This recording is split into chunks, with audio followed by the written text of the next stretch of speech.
चौबीसं तिथियरे उसिहाय वीर पश्चिमे वंदे सभ्य सिंह सगण गण हरे सिद्धे सिरसाणम सामी नमो अरिहंताणं नमो सिद्धाणं नमो आयरीयाणं नमो उवज्झायाणं नमो लोय सविसाहुणं नमो लोय सविसाहुणं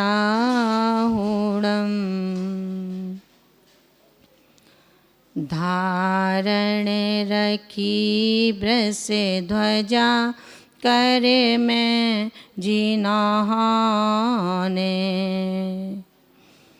परमो पुकारे जिनका कीना जिन्होंने सम्यक्त ज्ञान विदुषी सिद्धांत कारी गणनी विशुद्ध मतिमा जय हो तुम्हारी गणनी विशुद्ध मतिमा जय हो तुम्हारी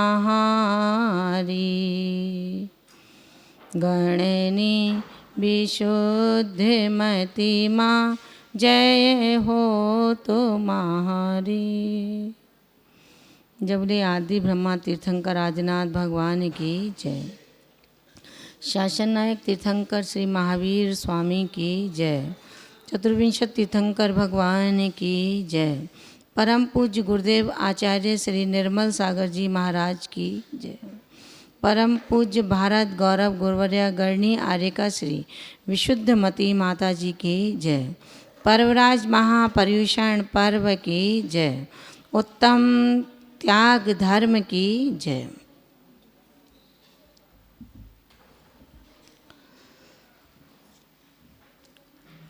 धर्मों का ये सुखमय एवं कर्मों का विदारक जो एक अवसर हमें प्राप्त हुआ है, ये अवसर हमारे उन सभी पर्यायों को और हमारी भावनाओं को, हमारे धर्म को, हमारे वैराग्य को नित्य प्रति वृद्धिंगत करता है। सबसे पहले मोक्ष पथ प्रदायिनी शिक्षा दीक्षा की अधिकारिणी गणनी गुरुमा श्री विशुद्धमती माता जी के चरणों में वंदनामि निवेदित करती हूँ। संगस्थ ज्येष्ठ आर्यका माता जी के श्री चरणों में वंदनामि निवेदित करते हुए उपस्थित त्यागी वृंद, धर्म स्नेही भव्यात्माओं,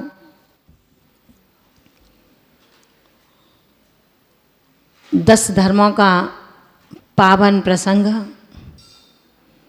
हम सभी के मध्य में चल रहा है। प्राकृतिक आपदाओं की कसम कस के साथ में लोग रोज अपने प्राणों की सुरक्षा के लिए भयभीत हैं। भगवान का सुमरन, माँ जिनवाणी का स्मरण एवं गुरु की उपासना में परोक्षता में लगे हैं। भयभीत धरती पर मानव जाति जो अपने प्राणों की रक्षा के लिए आज त्रासदी का अनुभव करती है, उन सभी के लिए मैं इन धर्मों के आख्यान में केवल यही उस परमात्मा से प्रार्थना करना चाहती हूँ कि कष्ट, दुख, पीड़ा प्राणी को उतनी मिले जितना वो सहन कर पाए। हालांकि कर्म सिद्धांत को साथ में रख कर के चलें तो जीव के स्वयं का ही ये कर्म है जो शुभाशुभ की प्रतीति कराता हुआ हमें उदयागत स्थिति से बोझिल बनाता है, हमें उसका एहसास कराता है और हमें भय से थर्राता है। महान भावों, इसके लिए आज धर्म का अष्टम द्वार उत्तम त्याग धर्म के रूप में हम सबके बीच में अवतरित हुआ है। उत्तम त्याग का मतलब है जिसने तप को समझ लिया वो त्याग पथ पर स्वयमेव निकल पड़ेगा। जो योद्धा अपने घर से शत्रु पक्ष पर विजय की इच्छा करके, विजय का लक्ष्य बना करके जब अपने अस्त्र शस्त्रों को संभाल करके निकल पड़ता है, फिर वो उन विपक्षी योद्धाओं के बीच में कायरता की पीठ नहीं दिखाता है। हम और आप भगवान महावीर के वंशज, जैन कुलोत्पन्न उत्तम जाति के उस उत्तम क्षेत्र में जन्मे हैं। आज काल का प्रदोष है मानती हूँ, लेकिन फिर भी उस काल पर यदि हम इन धर्मों का अनुसरण कर लें तो हम महाकाल सिद्ध हो सकते हैं। मरना तो हर व्यक्ति को है, लेकिन हम धर्म में लगे रहें, त्याग में लगे रहें, ईमानदारी के साथ चलें और अपने अटूट श्रद्धान को किंचित भी विगलित ना होने दें, किंचित भी चलायमान ना होने दें। जो होगा सो मेरे करनी से होगा और जो नहीं होगा वो भी मेरी ही करनी से नहीं होगा। इतना काट श्रद्धान रख कर के आज भी ये संकल्प कर लें कि बीतराग श्रेयस मार्ग में त्याग का बहुत बड़ा महत्व होता है।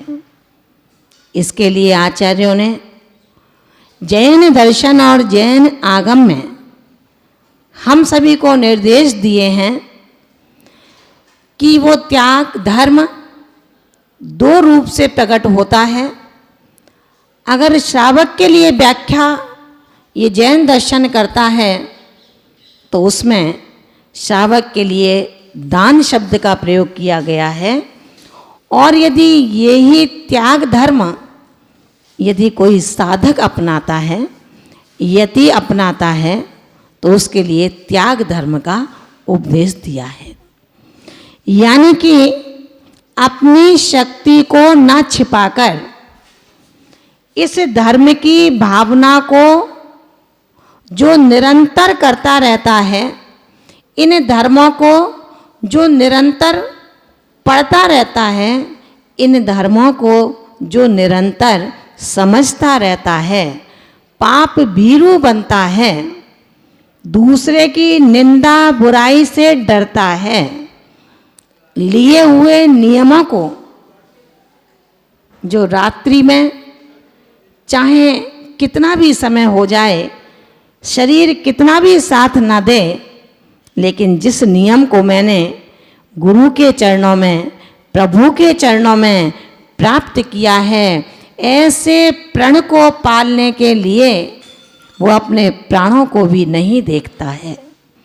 ऐसा वो साधक कालांतर में तीर्थंकर प्रकृति का बंध करता है। महान भावों, घबराने से काम नहीं चलेगा। आज हम भी भयभीत हैं और आप भी भयभीत हैं। अगर भक्त आते हैं तो उनको हम रोकते हैं, और यदि भक्त परेशान होते हैं तो उनकी भी प्रार्थना करते हैं, उनके जीवन की याचना करते हैं, उनके प्राणों की भीख हम भगवान से मांगते हैं कि किसी का बाल बांका न हो, प्राणी मात्र स्वस्थ और दीर्घायु होकर के अपने जीवन का धर्म के साथ यापन करता रहे। मान भावों, कहा गया है कि हम इस धर्म से संबंध रखते हुए यदि तपस्या में लग जाते हैं, इस धर्म से संबंध रखते हुए हम त्याग में लग जाते हैं, तो आचार्य भगवंत का कहना है तपस्या और तपस्वी, ज्ञान और ज्ञानी, व्रत और व्रती, इनमें अंतर है। तपस्या श्रावक करता है और तपस्वी साधु होता है। व्रतों को ग्रहण करने वाला श्रावक होता है जो व्रत करता है, लेकिन व्रती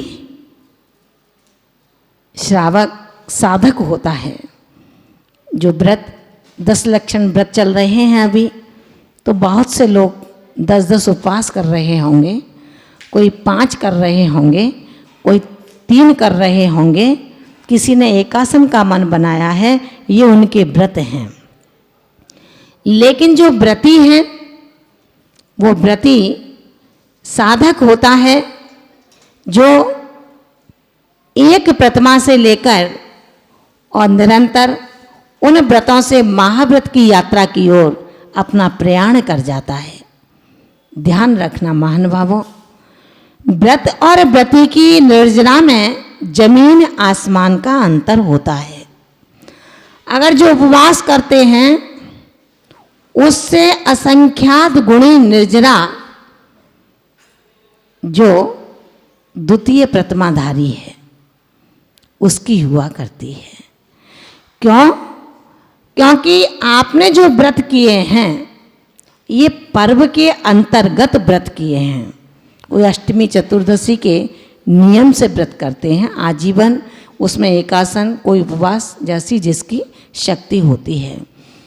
कोई अष्टांगा के व्रत करते हैं, पर्युषण पर्व के व्रत करते हैं। आचार्य भगवंत कहते हैं ये व्रत इस तरह के हैं कि आप इन व्रतों को नियम पूर्वक करते हैं, लेकिन जो व्रती अपने व्रतों की साधना करता है वो यम पूर्वक करता है। यम का तात्पर्य है जो आजीवन करता है, नियम का तात्पर्य है जो नियत समय के लिए करता है। नियम है परिमित काल है, यावत जीवम यमो गृह्यते। आचार्य समंत भद्र स्वामी ने इन शब्दों को उच्चारित किया है। जीवन पर्यंत जो संयमी, जो व्रती संयम का पालन करता है, ऐसे व्रती की जो कसाय रहित साधना है। लेकिन जो व्रत करते हैं उनकी कसाय उनके साथ रहती है, उनके अंदर अभी उन कसायों का उपशम नहीं हो पाया, लेकिन साधक के लिए जो व्रत उनके पास में हैं तत्संबंधी कसायों का उपशम हो चुका होता है। जो त्याग है और जो त्यागी है इसमें भी अंतर है। त्यागी का त्याग को भी करा देता है, और रागी का त्याग जिसने अपना जो धन एकत्रित किया है वो सर्वस्व नहीं करता, वो दान करता है, अपने लिए बचा करके शेष दान करता है, लेकिन साधक त्याग में अपना सर्वस्व त्याग कर देता है। आचार्य भगवंत कहते हैं, जो श्रावक संयतस्य योग्यम ज्ञानादि दानम त्याग है, जो संयतों के लिए, मुनियों के लिए, साधुओं के लिए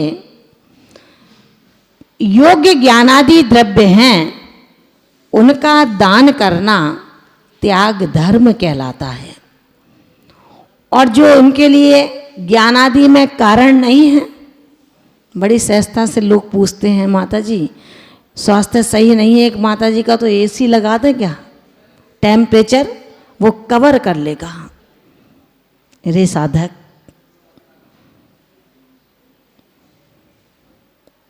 वो साधक तो अपनी साधना से अपने कर्मों की अर्गल को तोड़ने में लगा है। शरीर के टेम्परेचर के साथ साथ वो परिणामों के टेम्परेचर को अपने साथ नापने में लगा हुआ है कि कहीं मेरी आकुलता व्याकुलता ना हो जाए उदयागत स्थिति के अंतर्गत, क्योंकि ये देह तो मुझे छोड़ना ही पड़ेगा। लेकिन अगर एक श्रावक आकर के ऐसे साधक से कहे जो अपने परिणामों का थर्मामीटर लब्धि सार छपना सार को सामने रखे, वो अपने परिणामों को गिरने नहीं दे रहा, उसका मानना है कि ये शरीर का ताप है, मेरे आत्मा के परिणामों का यदि ताप चढ़ गया होता तो शायद ये आत्मा इस कलिकाल में जन्म न लेती। लेकिन श्रावक क्या पूछता है, माता जी एक एसी लगा दें, और जब सर्दी पड़ेगी, ऐसी रिकॉर्ड तोड़ सर्दी इस बार कभी नहीं पड़ी ऐसी। हर वर्ष व्यक्ति यही कहता है, कभी गर्मी इतनी पड़ी, कभी बरसात इतनी नहीं पड़ी, कभी सूखा ऐसा नहीं हुआ, कभी सर्दी ऐसी नहीं हुई। माता जी रूम हीटर लगा देते हैं। जैन दर्शन कहता है, अगर अपनी आत्मा की शक्ति की अभिव्यक्ति करनी है तो मुनिराजों को देखो ना, जिनके शरीर पर एक धागा भी नहीं है, और ऐसे यतिराज शीतकाल की तीव्रता में खुले आकाश के नीचे बैठ करके देह और देही की भिन्नता को पढ़ रहे हैं, जुदा जुदा कर रहे हैं। शरीर लकड़ी की तरह सूख रहा है, लेकिन फिर भी ये नहीं कहते भैया बढ़िया वाला तेल कोई हो तो लगा दो, चमक आ जाएगी शरीर में। आचार्य भगवंत कहते हैं, श्रावक भी साधु की साधना में एक निमित्त कारण होता है, और श्रावक ही साधु की साधना की विराधना में एक निमित्त कारण होता है। अगर आप ऐसे यतिराज को, ऐसी साधिका को जो रुग्ण अवस्था में है, उसकी और हिम्मत बढ़ाएं कि देखिए माता जी की साधना ये है, महाराज की साधना ये है कि हर्ष में अध्ययन, हर्ष में धर्म चर्चा। अगर हम इस धर्म की और धर्मात्मा की रक्षा कर लेते हैं तो आचार्य भगवंत कहते हैं, यही दान श्रावक का त्याग धर्म से संबद्ध हो जाया करता है। और जो साधक स्वाध्याय, तप, ज्ञान में वृद्धि के लिए प्रति समय लगे रहते हैं, अपने आप को समता रस का पान कराते हुए शीतल दृष्टि से मधुर वचनों का प्रलाप करते हैं, ऐसे श्रावक, ऐसे साधक का कोई भी अशुभ कर्म भी बाल बांका नहीं कर सकता।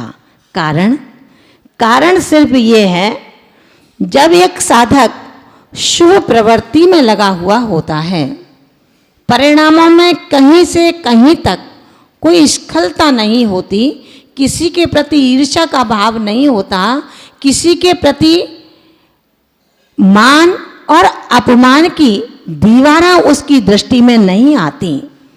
ऐसा श्रावक, ऐसा साधक रात दिन हमें दिखता है कि वो आहार ग्रहण कर रहा है, लेकिन सच कहते हैं हे श्रावको, वो आहार ग्रहण नहीं करता। आहार ग्रहण इस पुद्गल को चलाने के लिए उसको करना पड़ता है। वो नहीं चाहता कि श्रावक को हम परेशान करें। इस कलिकाल की क्या दुहाई दें, जो बिना आहार को ग्रहण करे स्थिरता को प्राप्त नहीं हो पाता है। विचार तो ये करते हैं शक्ति इतनी मिले कि श्रावक के दरवाजे पर केवल एक समिति का पालन करने के लिए ही तो जाना पड़ता है। यदि मुझे ऐसी अक्षय शक्ति मिल जाए तो शायद श्रावक अलग और साधु अलग हो जाएगा, लेकिन ऐसा हो नहीं सकता, क्योंकि श्रावक और साधु मोक्ष रूपी गाड़ी के दो ऐसे पहिए हैं। अगर ये दोनों नहीं होंगे तो मोक्ष की परंपरा यहीं पर उच्छेदित हो जाएगी। आचार्य भगवान कहते हैं कि जब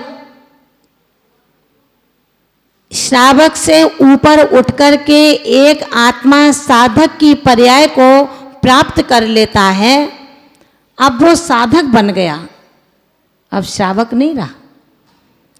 श्रावक 24 घंटे में एक बार देता है, लेकिन साधु पल प्रतिपल देता रहता है। श्रावक इस दंभ में ना आए कि यदि मैं नहीं रहूंगा तो इन बेचारों को कौन खिलाएगा।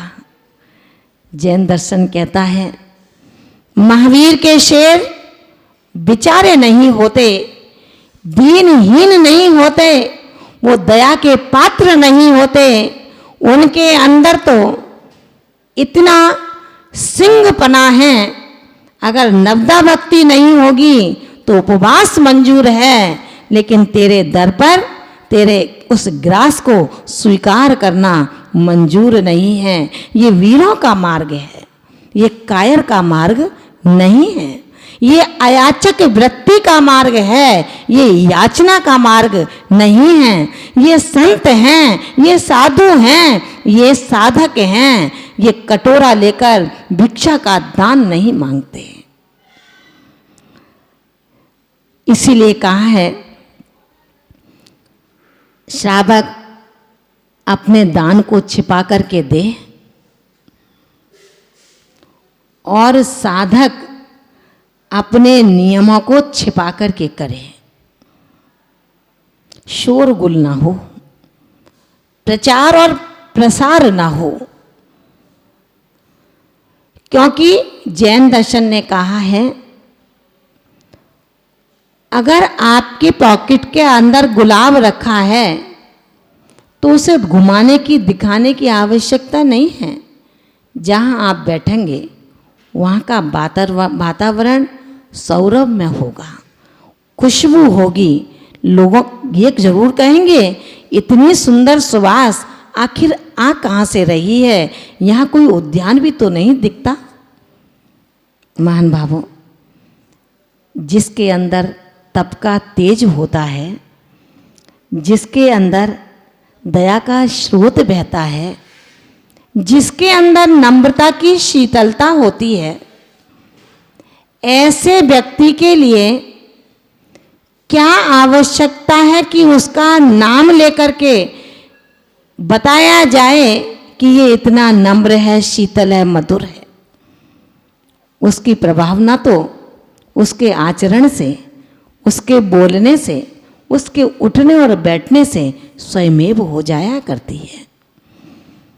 आचार्य भगवान कहते हैं ये प्रभावना जब यश कीर्ति बलवती होती है तो ऐसे ही है जल में पड़ा तेल, कितना भी छिपाओ छिपता नहीं है, ऊपर आता है। कल तप धर्म में सुना था अपन ने, जिस घी के दूध के अंदर घी है, लेकिन उस दूध के अंदर जो घी है उसमें पकवान पूड़ी आदि बन नहीं सकते।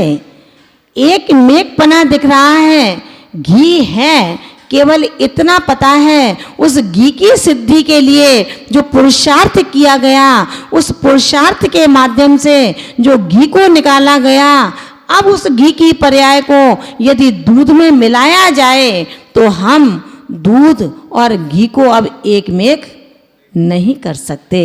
ठीक इसी प्रकार जल में पड़ा तेल और खल के कान में पड़ा गुप्त वचन छिपने वाला नहीं होता। समझ रहे ना आप? खल माने दुष्ट व्यक्ति, मूर्ख व्यक्ति। जल के अंदर पड़ा हुआ तेल और खल के कान में पड़ा हुआ गुप्त वचन कभी भी टिक नहीं सकता, छिप नहीं सकता। कह देगा नहीं मैं किसी से नहीं कहूँगा, लेकिन ऐसा हो ही नहीं सकता जो वो कहे नहीं। महान भावों, इसी प्रकार जो दान देता है उसका यश फैले या ना फैले उससे कोई लेना देना नहीं है। फैलता है तो बढ़िया और नहीं फैलता तो बढ़िया, क्योंकि जिसने आम के बीज का वपन किया है निश्चित रूप से कालांतर में उस वृक्ष पर आम के फल ही होंगे, बबूल का या नीम का फल नहीं हो सकता है।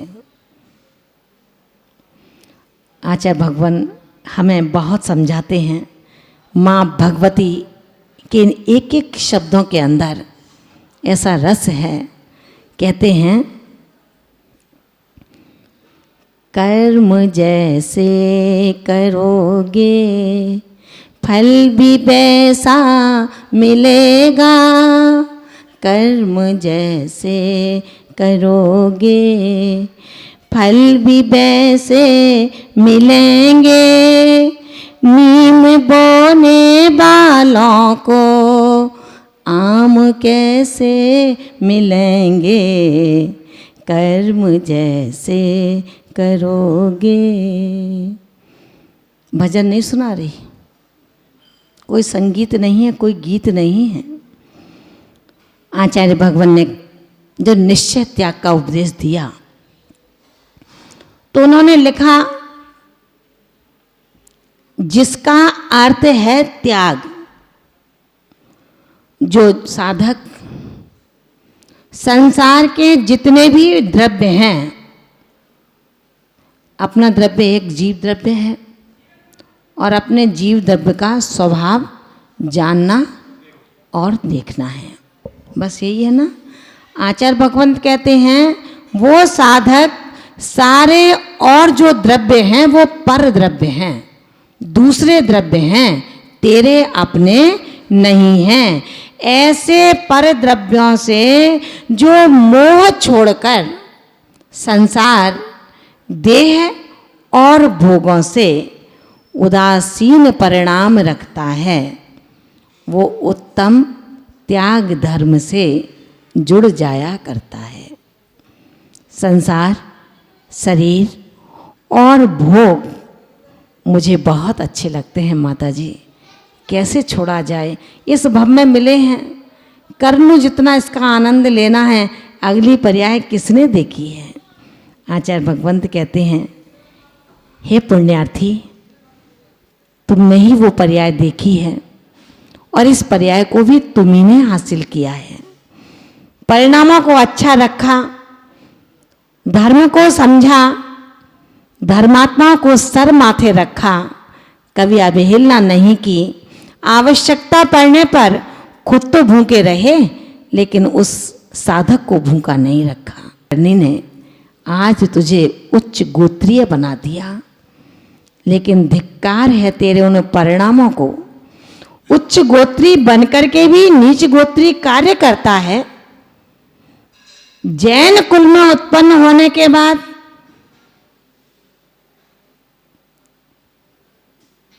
तूने अपनी आजीविका बाल काटने की बना ली, ब्यूटी पार्लर खोल लिया, उच्च गोत्री होने के बाद चप्पल जूते की व्यापार करने में लग गया, उच्च गोत्री होने के बाद ईंट का भट्टा जलाता है। कैसा है तू उच्च गोत्री? जन्म से उच्च गोत्री है, लेकिन कर्म से तू नीच गोत्री से भी बदतर है। ध्यान रखना महानुभावों, उच्च गोत्री का तात्पर्य है पर भावों को जानना और जान करके उनका बुद्धिपूर्वक त्याग करना, स्वभाव में निरत रहना और पर भाव से विरत होना। ये निश्चय त्याग धर्म की व्याख्या आचार्य ने हमें बताई है। और जब निश्चय के बाद एक साधक जो अभी व्यवहार में चल रहा है, अभी उसने मन बनाया है कि मैं भी परभावों को ग्रहण न करूं, मैं भी स्वद्रव्य स्वक्षेत्र स्वकाल में विचरण करूं, मैं भी अपने आत्मा के स्वभाव को उत्कृष्टता से प्राप्त कर पाऊं। आचार्य भगवंत कहते हैं, जब तू संयतों का ध्यान रखेगा, उन साधुओं का ध्यान रखेगा, तो तू व्यवहार से साधु है, सज्जन है। जो सज्जन होते हैं वो अपने से ऊंचे दर्जे वाले सज्जनों को स्थान देते हैं। वो भी सज्जन हैं, आप भी सज्जन हैं, दोनों की सज्जनता के गुण स्थानों में फर्क है। और वो फर्क इसलिए है कि आपका त्याग और उनका त्याग, आपका परिणाम और उनका परिणाम, आपके शुभ भाव और उनके शुभ भावों में जमीन आसमान का अंतर है। इसलिए महानुभावों, संयत प्रायोग्याहारादि दानम त्यागे, जो मुनियों के योग्य, साधुओं के योग्य आहार आदि देकर के दान में जो तत्पर होता है, ऐसा दान, ऐसा त्याग, त्याग धर्म से सनिबद्ध हो जाया करता है। हम ना तो दान का मन बनाते हैं, न त्याग का मन बनाते हैं। श्रावक से यदि कहें कि ये आपके मूल गुण हैं, आप रात्रि में भोजन न करें, तो श्रावक आएगा नहीं वो साधु के पास। भैया वो तो त्याग कराते हैं, उनके पास नहीं जाना। और जो साधु त्याग नहीं कराएं, उनके पास जाएंगे। मैं किसी साधु के त्याग कराने न कराने की बात नहीं कर रही हूं। मैं इतना समझती हूं, केवल श्रवण संस्कृति की जो परंपरा है, वो श्रवण संस्कृति की परंपरा परोक्षता में मुक्ति का हेतु है, कारण है। अब आज के इस प्रदोष काल में यदि साधक आजन्म इस त्याग को स्वीकार नहीं कर पाता, तो वो साधु अगर ये सोचते रहें कि रात्रि भोजन आजीवन कर, तो वो श्रवण ये विचार करते हैं कि भाई नहीं कर पाता तो अन्न का तो त्याग कर दो। अन्न का त्याग कर दोगे तो आपको मांस खाने का दोष नहीं लगेगा। लेकिन आज के इस युवा पीढ़ी को इतना भी संभव नहीं बनता। आचार्य भगवंत कहते हैं, इस त्याग की अवधारणा में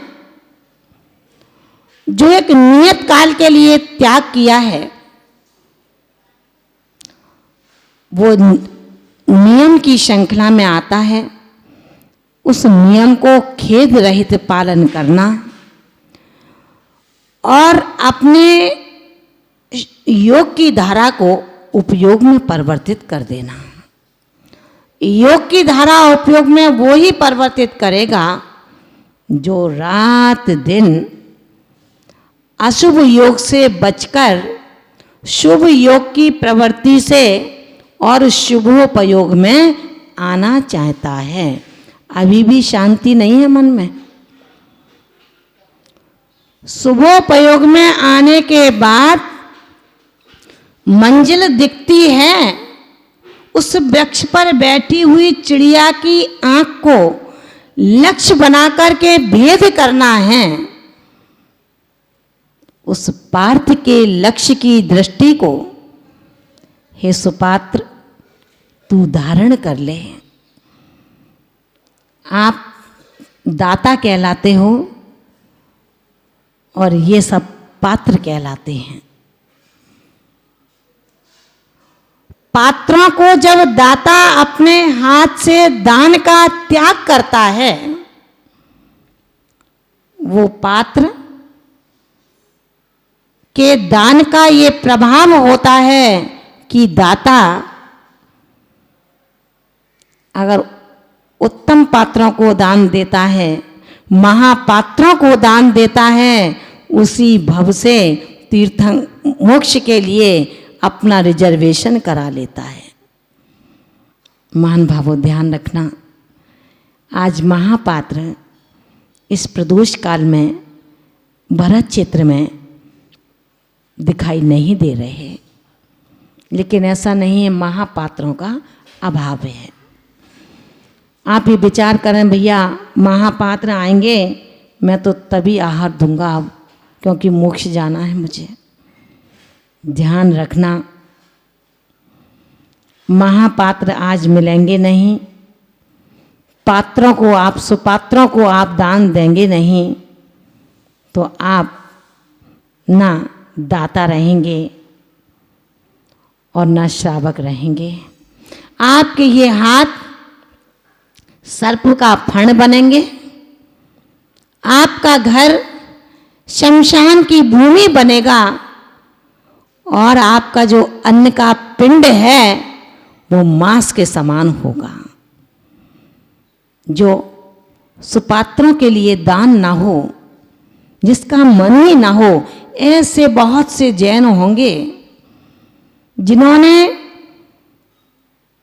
सैकड़ों बार संन्यास शिखर की यात्रा कर ली होगी, चारों धाम के तीर्थों को कर लिया होगा, लेकिन अभी तक किसी सुपात्र के करों में अपने कर से एक अन्न का ग्रास दान नहीं किया होगा। उस बेचारे पर दया करो, वो दीन है, वो हीन है, वो करुणा का पात्र है। जो मोक्ष मार्गी हों, भले वो करुणा के पात्र कैसे बन सकते हैं। लोग कहते हैं बेचारों को खिला दो, कोरोना चल रहा है। महान भावों, टोंक की बात नहीं है। कोई तो होंगे ऐसे कहने वाले जो घोर मिथ्यात के अंधकार में अपना समय गुजार रहे होंगे। आज कोरोना चल रहा है, इससे भयभीत जरूर हैं, लेकिन मुंह की सिगरेट फिर भी बाहर नहीं आ पा रही होगी। कोरोना से भयभीत है, लेकिन मुंह का तम्बाकू बंद नहीं हो रहा होगा, फिर भी चल रहा होगा। काय का भय, कैसा भय? तू तो अपने आप अपने प्राणों का बाजीगर है। आध्यात्म के परिप्रेक्ष्य में जब हम चलते हैं तो कहा जाता है कि हे श्रावक, आज आपका भी दिन है और इन साधकों का भी दिन है। आपका दिन इसलिए है कि आप आशा के गड्ढे को कब से भर रहे हो और आज तक भर नहीं पाए। क्योंकि आशा का गड्ढा ऐसा है जैसे समुद्र में बड़वानल। समुद्र की कभी तृप्ति नहीं होती, ऐसे ही आशा रूपी समुद्र की कभी परिग्रह से तृप्ति नहीं होती है। उस आशा के गर्त को भरना अत्यंत दुष्पूर है। महान भावों, शरीर से परिणामों को ममत्व शून्य करना व्यक्ति का परम संतोष धन है। इसको हम ये मान करके चलें, जिसके शरीर का, जिसके परिवार का, जिसके परिग्रह का राग करने में ही मन है, उसका दीर्घ संसार भी सुनिश्चित है। वो ये विचार ना करे कि साधु बन गया हूँ मैं, आज मैं आर्यिका हूँ, लेकिन आर्यिका की क्रिया करूँगी तो आर्यिका हूँ। मात्र भेष से आर्यिका नहीं होती, भेष के साथ साथ, पद के साथ साथ क्रिया भी पदानुकूल हों। प्रतिकूल होंगी तो भी कल्याण नहीं है, और यदि अनुकूल हैं लेकिन उसमें कहीं राग का अंश है, दंभ का अंश है, ईर्ष्या का अंश है, कसायों का अंश है, तो भी वो पद निरापद नहीं है। ध्यान रखना महान भावों, कहा गया है मैं और मेरे का जो भाव है, ये मेरा है, मैं ऐसा करता हूँ। ये जो भाव हैं ये घमंड और स्वार्थपूर्ण स्थिति को दिग्दर्शित करते हैं। ज्ञानी आत्मा कभी मैं शब्द का प्रयोग नहीं करता, मैंने ऐसा किया है, मैं ऐसा करता हूँ, मैं अच्छा उपदेशक हूँ, मैं ज्ञानी हूँ, कभी नहीं कहता। और अज्ञानी आत्मा इस मैं को कभी छोड़ता नहीं है। याद है ना आपको, जब पुण्यात्मा छायक सम्यक दृष्टि मर्यादा पुरुषोत्तम राम जब युद्ध विजय करके सीता को प्राप्त कर लेते हैं और अयोध्या में आते हैं, अयोध्या के राज मंदिर में प्रवेश करने के बाद माँ कौशल्या ने पूछा, बेटा राम, तू रावण को मार के आया है? पता है उस कर्म विजयी राम ने क्या कहा?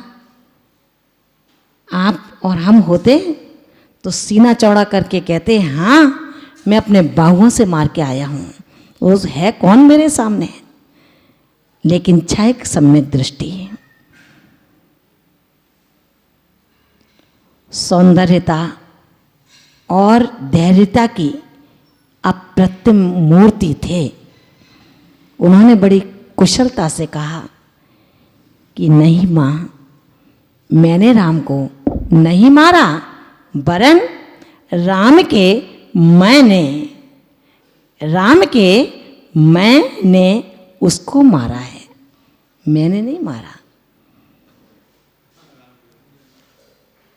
जो मैं करता रहता है वो मरता रहता है, और जो दूसरों का काम करता है उसका नाम लेता है, इतना बड़प्पन जिसके अंदर आता है। अपने बच्चे को आप ही अपने बच्चे की प्रशंसा करो तो आप बड़े नहीं हो, आप शत्रु के बच्चे की प्रशंसा करो तो आप बड़े हो। आप अपने गुरु की प्रशंसा करो तो कौन सी बड़ी बात है। हम दूसरे के गुरुओं की स्थितियों को देखें, अगर गुण नहीं हैं फिर भी हम उनको अपने गुरु से बड़ा बताएं तो ये हमारे शिष्यत्व का बड़प्पन है। अपने गुरु की राम कहानी तो हर कोई कहेगा, अपने माता पिता की बात तो हर कोई कहेगा, लेकिन दूसरों के गुरु भी गुरु होते हैं, दूसरे के गुरु भी सम्यक दृष्टि होते हैं, दूसरे के माता पिता भी माता पिता होते हैं। जैसे आपका दर्द अपने बच्चे के लिए है, ऐसे भी शायद दूसरे माता पिता को भी अपने बच्चे का वही दर्द होगा जैसे आपको अपने बच्चे का है। महान भावों, जो मैं और मेरे के भाव रखते हैं, मेरा युग, मेरा धर्म, मेरा संघ, जो ऐसी भावना रखते हैं, आचार्य भगवंत कहते हैं ये घमंड और स्वार्थ पूर्णता के अतिरिक्त और कुछ भी नहीं है। जो मनुष्य इसका दमन कर देता है, जो साधक इसको छोड़ देता है, वो देवलोक से भी उत्कृष्ट हो जाया करता है। महान भावों, ध्यान ये रखना है, हमें दिव्यता का कोई लोभ नहीं है। दिव्यता, दिव्य ऐश्वर्य हमें प्राप्त हो इसका कोई मतलब नहीं है, लेकिन केवल मतलब है तो ये कि जिस पर्याय में आज बैठे हैं इससे बदतर पर्याय हमें ना मिले। इसके उपाय हैं, इसके तरीके हैं। जैसे एक बच्चा जिसने सीए किया हो या अन्य कोई प्रोफेशनल डिग्री जिसके पास में है, वो किसी कंपनी में ऑफिस में काम करता है, तो वो उसके काम करने के साथ उसका पैकेज बहुत अच्छा है, लेकिन फिर भी अपने टैलेंट को नित्य प्रति बढ़ाता है, इस खोज में रहता है कि इससे भी अच्छा कोई कंपनी यदि मुझे पैकेज देती है तो मैं उसके लिए अप्लाई करूं। समझ में आ रहा है ना? आप तो इतने में ही खुश हैं ना कि मैं अपनी तरफ से दूध देता हूं, बहुत अच्छा है, इतना ही बहुत है। आपके अंदर तो इतनी क्षमता है, दूध देने का जो पुण्य द्रव्य आपको मिलेगा वो केवल 1% मिलेगा, लेकिन जो दूध रोज लेकर के आ रहा है, जो रोज दूध यहाँ बांटता है, रोज रोज गर्म करता है और उन मोक्ष मार्गी के कर पात्रों में दे देता है, 95% उसको मिल जाएगा। ध्यान रखना श्रावकोत्तम नेमी चंद जी, ये दान परफेक्ट दान नहीं है। आप दूध ना दें, लेकिन उस चौके के मालिक बनकर के चक्रवर्ती भरत जैसी पाठ का स्मरण कर लें। चक्र भरत शायद आपसे अधिक वैभवशाली होगा। इस टोंक डिस्ट्रिक्ट की पूरी संपदा को एकत्रित कर लो, फिर भी चक्रवर्ती के उस संपदा के नौक के बराबर है, अंश भी नहीं है। ऐसा चक्रवर्ती भरत जब अपने 96,000 रानियों के साथ बैठ करके अपने पुण्य का भोग करता है, तो भैया तुम कौन से चक्रवर्ती हो? एक पत्नी है, वो भी झेली नहीं जा रही है अपने ऊपर। जब झेली नहीं जाती तो क्यों दूसरे बच्चों को अपने को उस पत्नी के साथ में घेरने का पुरुषार्थ करते हो? ध्यान रखना, बनना है श्रावक तो ऐसे बनो जो त्याग धर्म से जुड़ा हुआ हो। त्याग धर्म अपने आप में यही कहता है। जैन दर्शन के अंतर्गत 4 दानों का प्रकरण आया है। आहार दान, औषधि दान, ज्ञान दान, अभय दान या बसत का दान। बसत का जो साधुओं के लिए धर्मशाला बनवा देते हैं, कोई ऐसा ठहरने की स्थान जहाँ यहाँ से महाराज माता जी रोज निकलते हैं, 20-20, 25-25 किलोमीटर पर कुछ नहीं है, एक छोटी सी धर्मशाला अपने न्यायोचित धर्म द्रव्य से जो बनवा देता है। महान भावों, जैन ग्रंथों में लिखा है, जो आहार दान देने में अपना सौभाग्य मानता है, ऐसा श्रावक कभी भी रोटी के लिए मोहताज नहीं होता। ऐसा श्रावक महान ऐश्वर्यशाली आगे आगे जन्म जन्मांतरों में बनता रहता है। जो औषधि दान दे देता है, वो निरोगी काया को प्राप्त होता है। कर्म योगी श्री कृष्ण ने औषधि दान छिपा करके दिया, ढोल नहीं बजाया, किसी अखबार में या व्हाट्सएप पर नहीं छपवाया। कह दो माता जी व्हाट्सएप थे क्या उस समय? अरे व्हाट्सएप आपके हाथ वाले नहीं थे, लेकिन आकाशवाणी के व्हाट्सएप उस समय भी थे। वो आकाशवाणी होती थी। उन्होंने नहीं कहा कि ये दान मैंने इनको दिया है, औषधि दिया है, और उस औषधि दान का प्रभाव रहा।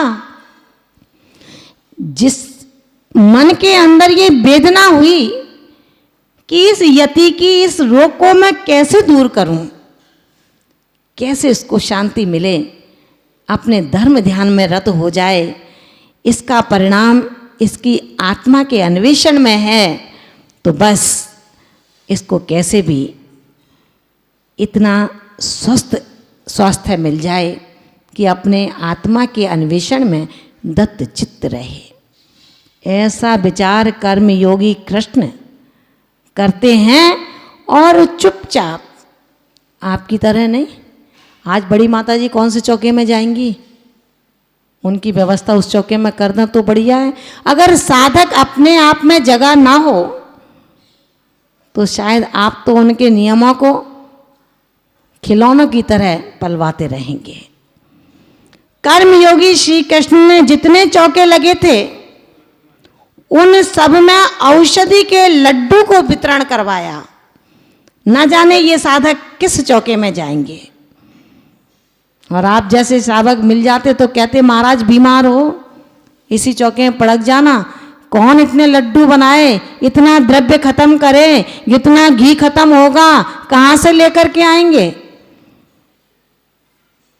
बच्चे की जन्मदिन पर हम पूरे शहर को जिमा सकते हैं, लेकिन जो साधक है, मोक्ष मार्गी है, और जाने दो मोक्ष मार्गी, ये तो आपका कर्तव्य है, श्रावक हैं आप। कटोरा लेकर के भिखारी जब दरवाजे पर आया तो उसने कहा पारस जी नीचे उतरो, मैं आपको इसका मर्म बता दूं, ये कटोरा मेरे हाथ में आया कैसे। पारस जी तो निश्चिंत है, मैं तो रोज आहार देता हूं, मैं तो कटोरा आएगा ही नहीं हाथ में। लेकिन निश्चिंत मत रहना भैया, अगर इसमें इतनी भी स्वार्थ की बदबू होगी, दंभ की बदबू होगी, ये आपका सब्जेक्ट है, हमारा सब्जेक्ट नहीं है। क्योंकि मति ज्ञान और श्रुति ज्ञानधारी आपके मन की बात को जान नहीं सकता है। अगर कोई अवध ज्ञानी होता तो जान जाता कि ये वही पारस हैं जिसने अपना मठ नहीं बनाया था और कमठ से भयभीत नहीं हुआ। अगर वही पारस होते तो ये मूर्तियां शायद सब बेकार ही होती। मान भावो ध्यान रखना,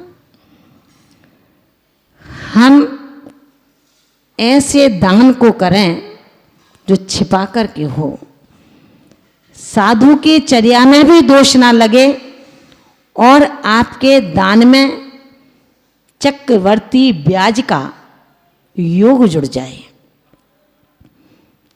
उन्होंने एक एक चौके में उन लड्डुओं को वितरित कराया, क्योंकि महाराज से कहेंगे औषधि है तो वो ग्रहण नहीं करेंगे। लड्डू बनाया है श्रावक ने, श्रावक जो बनाता है, साधु यदि उसको पथ्य समझता है तो खुशी खुशी उसको स्वीकार कर लेता है। उन्होंने उस लड्डू का औषधि युक्त वितरण करके तीर्थंकर प्रकृति का बंध कर लिया। ध्यान रखना, रक्त से सना हुआ वस्त्र रक्त से साफ नहीं हो सकता, उसके लिए शुद्ध नीर की आवश्यकता है। इसी प्रकार गृहस्थ कर्मों को करते करते जो पाप का अर्जन होता है, उसके लिए अतिथि की प्रति पूजा, अतिथि को दान देना। किसका दान? जो भोजन आप कर रहे हैं उसका समविभाग करके उसी में से दान देना। लेकिन आपने तो उल्टी गंदा बहाई है। आप उल्टी गंगा बहा रहे हो। अभी साधु का चौका लगा रहे हो, उस साधु के चौके में खुद जीम रहे हो। आप अपने लिए चौका लगाएं और उसमें साधु को जिमाएं। दुनिया आज दूध को मांसाहारी कह रही है और अंडे को शाकाहारी कह रही है, उल्टी गंगा बहा रही है। महान भावों, पुरुषार्थ और विवेक की कमी है, बाकी कमी और कुछ नहीं है। श्रद्धा में कमी नहीं है, पुरुषार्थ में कमी नहीं है, देने में दिल छोटा नहीं है आपका, लेकिन कोई मार्ग दर्शाने वाला हो। चौका अपने हाथों से लगता है साधु का, मेरे लिए बना रहा हूँ, मैं शुद्ध भोजन करूँगा और अपने अतिथि को उसमें समविभाग करके एक भाग उनके लिए दूंगा। ये आपका दान है, जो आपके द्वारा अर्जित पंच सूना यानी गृहस्थी संबंधी जो कार्य होते हैं, उनमें जो जीवों की विराधना हुई, उसका ये धोने का, नष्ट करने का एक माध्यम है। और यदि आप ये कर्म, इन पापों को नहीं धोएंगे तो पता है कैसे हो जाएंगे? बता दूं क्या? जो मेघ देखे हैं आपने, क्या कहते हो माता जी, बहुत काले काले बादल हो गए हैं, देखना जरूर बरसात होगी। जो संग्रह करके रखता है, उन मेघों ने जल को संग्रह करके रखा तो काला हो गया, और जैसे ही छमाछम इस धरती को दे दिया तो साफ हो जाता है, स्वच्छ हो जाता है। ध्यान रखना रे श्राव को, यदि जीवन की उज्जवलता को लेना चाहते हो, अपने जीवन को सुनिर्मल बनाना चाहते हो, अपने आप को पवित्र बनाना चाहते हो, तो समुद्र मत बनना। समुद्र विशाल तो है, सबको ग्रहण कर लेता है, जो आता है सबको शरण दे देता है, लेकिन खारा खुद भी होता है, और जो उसकी संगति में जाते हैं वो भी खारे बन जाते हैं। वो मेघ जो दूसरों को बांटता है, इस धरती को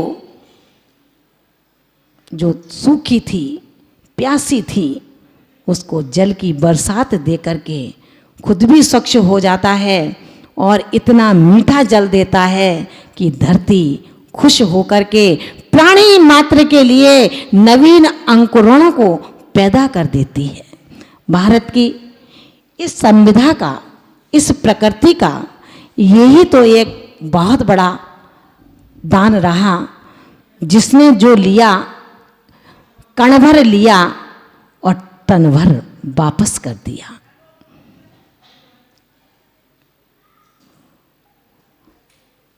इसीलिए अपने जितने भी साधक हैं, जैन धर्म की जान संत है, आगम की पहचान संत है, हर मानव की जान संत है। संत जहाँ भी आते हैं नया इतिहास रचाते हैं, मुट्ठी भर यदि खाते हैं तो दोनों हाथ लुटाते हैं। इन संतों के सम्मानों में जिस रोज कमी आ जाएगी, सच कहती हूँ उसी रोज ये दुनिया सब मिट जाएगी। अपने पुरुषार्थ से पीछे हटो। जिसने आहार दिया वो कोई और नहीं था, श्री सेन राजा जो आहार दान में प्रसिद्ध हुए हैं, वो आगे चल कर के तीर्थंकर, कामदेव और चक्रवर्ती शांतिनाथ बने हैं। विचार करना, जिन्होंने औषधि का दान दिया, ऐसी वृषभ सेना सर्वौषधि रिद्धि से युक्त हो गई, और जिसने शास्त्र का ज्ञान दिया वो कौंडेश ग्वाला और कालांतर में श्रुति का पारगामी बन करके जगत प्रसिद्ध कुंद कुंद बन गया। महान भावों, ये मनुष्य की चर्चा थी। अगर हम जानवर को भी देखें तो कहीं बहुत अच्छा है। उस सूकर ने, जिसको हम छूना नहीं चाहते हैं, सूकर ने भय दान दिया। अपनी गुफा में जो मुनि ध्यान कर रहे थे, शेर की गुफा में जो मुनि ध्यान कर रहे थे, शेर जब गुफा में जाने लगता है, सूकर देखता है कि अंदर मुनिराज ध्यान अवस्था में बैठे हैं, ये उनको छत बिछत कर देगा, विदीर्ण कर देगा, चीर डालेगा, फाड़ डालेगा, उनकी मांस की बोटी बोटी करके उनको प्राण रहित कर देगा। मुझे इससे संघर्ष करना चाहिए। शेर से सूकर लड़ा था। अपन सत्यता से भी डरते हैं और असत्यता से भी डरते हैं, शत्रु से भी डरते हैं और मित्र से भी डरते हैं, साधुता से भी डरते हैं और साधु से भी डरते हैं, त्याग से भी डरते हैं और त्यागी से भी डरते हैं, नियमों से भी डरते हैं और नियमधारी से भी डरते हैं। उस जानवर से भी गए बीते हैं क्या? वो सुअर ने जब रक्षा की, अभय दान दिया, तो मरकर देव बनता है। दान व्यर्थ नहीं जाता। कौन सा? सत पात्रों को दिया हुआ। अब आपके पास जो आए उसमें डाल दिया, भैया आज का आहार दान हो गया मेरा। सत पात्रों का दान दान कहलाता है। बाकी आपने किसी को रोटी दिया, किसी को वस्त्र दिया, किसी को औषधि का दान दिया, किसी को पढ़ने के लिए पुस्तक का पैसा दिया, ये करुणा दान है। ये चार दानों में गर्भित नहीं है। इसलिए आचार्य समंत भद्र स्वामी ने कहा है कि यदि अपनी शक्ति के अनुसार आप दान देते हैं, कहीं आगम में नहीं लिखा करोड़ों का दान करें, और साधक को कहना भी नहीं चाहिए श्रावक से कि आप इतना दान करो। दान की प्रेरणा दो, दान का उपदेश दो, आगम में दान की क्या व्याख्या है उसको बताओ, लेकिन बाउंडेशन नहीं कि तुझे 5 करोड़ का ही देना है, 1 करोड़ का ही देना है, 1 लाख का ही देना है। उसकी शक्ति हो तो आप घोषणा करें, और शक्ति ना हो तो उस पर प्रेशर ना बनाएं। क्योंकि आगम में ये कहा है, अगर श्रावक अपनी शक्ति से अल्प दान भी देता है, किंचित दान भी देता है, किसको? सतपात्र को। उसी किसान की तरह आचार्य भगवान कहते हैं कि उत्तम क्वालिटी का बीज ऊसर भूमि में वपन कर दिया तो क्या फसल देगा? और उत्तम क्वालिटी का बीज अगर हमने किंचित भी उर्वरा भूमि में वपन कर दिया तो भी हमें फसल का फल दे करके चला जाया करता है। आचार्य समंत भद्र स्वामी इस सामान्य बीज के महान फल की जो महानता बताते हैं। उन्होंने कहा है, छितगत मिव बट बीजम पात्रगतम दान मल्पमपि काले फलतिच्छाया विभवम बहुफलमिष्टम शरीर भ्रता। उन्होंने कहा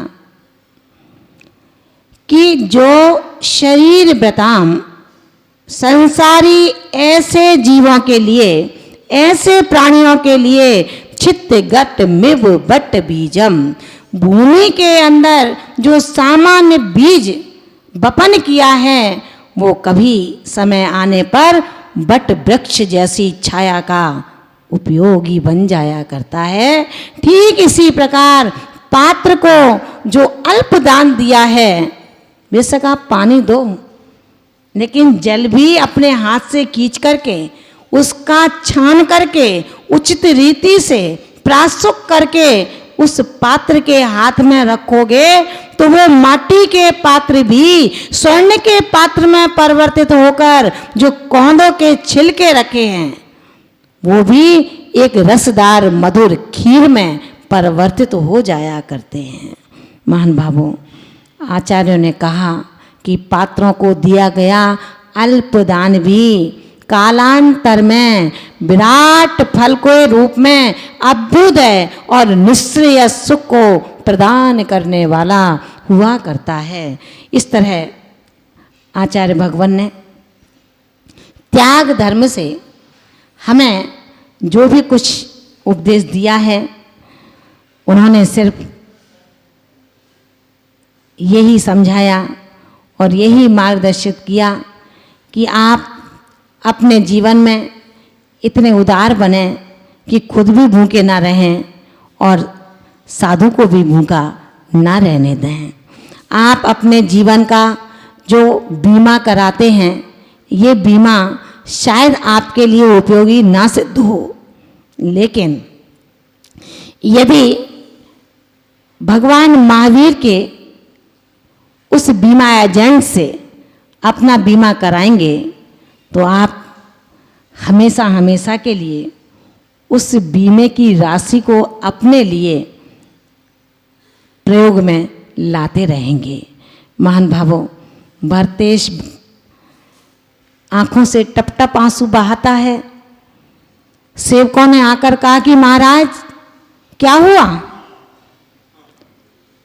हर कोई आपके चरणों में समर्पित है, फिर आज आपको किसने क्या कह दिया जो आप जैसा चक्रवर्ती सम्राट और टप टप आंसुओं से रोए? सामान्य व्यक्ति रोता है जब उसकी प्रतिकूलताएं होती हैं, उसकी अपेक्षा की उपेक्षा होती है, तब सामान्य व्यक्ति रोता है। लेकिन आप जैसा दाता और आप जैसा भोक्ता, क्या कमी है? भरतेश कहते हैं कि हे मंत्री, मेरे घाव को हरा ना करो, घाव पर नमक ना छिड़को। अभी मैं सम्राट भरत नहीं हूँ, अभी मैं चक्रवर्ती भरतेश नहीं हूँ, अभी तो मैं उन अतिथियों का अनुचर हूँ, सेवक हूँ, जिनके माध्यम से मेरे देह के अंदर बैठा देही विदेही पने को प्राप्त होगा, जिनके निमित्त से ये देहवान किसी दिन सिद्धायतन का आकार रख लेगा। आज मुझे लगता है कि मेरे कोष के अंदर कोई ऐसे पाप का द्रव्य आया है। आज मेरे महलों में जो मेरा अन्न का दान है वो किसको दूंगा? क्या आज वो भोजन मेरे लिए योग्य नहीं है? मांस का पिंड बनेगा। हे भरतेश, तेरे उस कोष को धिक्कार हो जिसमें किसी यतिराज का आज अतिथि संविभाग करने का अवसर प्राप्त नहीं हुआ। आंखों से पश्चाताप के अश्रु, उन्होंने मंत्री को दोषी नहीं बताया, अपनी रानियों को दोषी नहीं बताया। राजा थे, फरमान जारी कर सकते थे, 10-20 खरी खोटी सुना सकते थे, लेकिन सम्यक दृष्टि थी। सम्यक दृष्टि आत्मा समदर्शी होता है, समतावान होता है, अपने दोषों को देखता है, अपने दोषों को दूसरों के सिर पर नहीं मारता। उन्होंने कहा मेरा द्रव्य आज कोई ऐसा पाप का द्रव्य है जिसको मैं रत्नत्रयधारी के अंजुलि पुट में नहीं दे पा रहा हूं। ये टप टप आंसू गिरते हैं। आकाश मार्ग से 2 रिद्धिधारी मुनराज उतरते हुए दिखाई देते हैं। पूजन करता है, पड़गाहन करता है, उच्चासन देता है, प्रदक्षिणा देता है। आहार ऑर्डर नहीं देता, भैया जाओ नेमीचंद जी आहार दे के आओ तुम माता जी को। सम्राट आदेश नहीं देता, लेकिन आज के जो ठेकेदार जो सम्राट की तरह रहते हैं वो आदेश देते हैं कि जाओ तुम माता जी का चौका लगा सकती हो लगाओ, तुम महाराज का काम कर सकती हो करो। चौके लगाने के लिए नियत कर दिए गए कि ये चौके लगाने की इनकी सामर्थ्य है। आचार्य भगवंत कहते हैं कि हे आत्मन, ऐसे ठेकेदारों पर दया करो जो ठेकेदारी अपनी नहीं कर रहे, वरन समाज की कर रहे हैं। अपनी ठेकेदारी जिस दिन करने लगोगे उस दिन समझ लेना तुम घर पर नहीं, जब यति की चर्या का समय होगा उनके चरणों में होगे। साधु का आहार नहीं हुआ और हम आहार करते हैं। आज उत्तम त्याग का दिन है। इस त्याग के दिन हम अशुभ वृत्ति का त्याग करें, क्योंकि दान से पाप का केवल ब्याज चुकता है और त्याग से पाप का मूल चुकता है।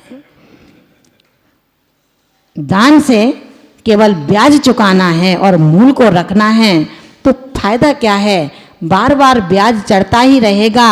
इसलिए आपको करना यह है कि अपने परिणामों की विशुद्धि के लिए, अपने इस आचरण की विशुद्धि के लिए, अपने इस पर्याय की शुद्धि के लिए केवल दानम पूजा मुखम सावे धम्मो न साव्या, तेरे बिना दान और पूजा के अलावा तेरा कोई कर्तव्य नहीं है। अगर दान पूजा करता है तो धन के भंडार तेरे स्वयमेव भरते रहेंगे। उसे भरने के लिए कोई पुरुषार्थ नहीं करना, कोई जाप नहीं करना, कोई अन्य कार्य नहीं करना, क्योंकि कहा गया है सतेषु जयते सूर है सहस्त्रेषु च पंडितः वक्ता 10 सहस्त्रेषु दाता भवति वानवा।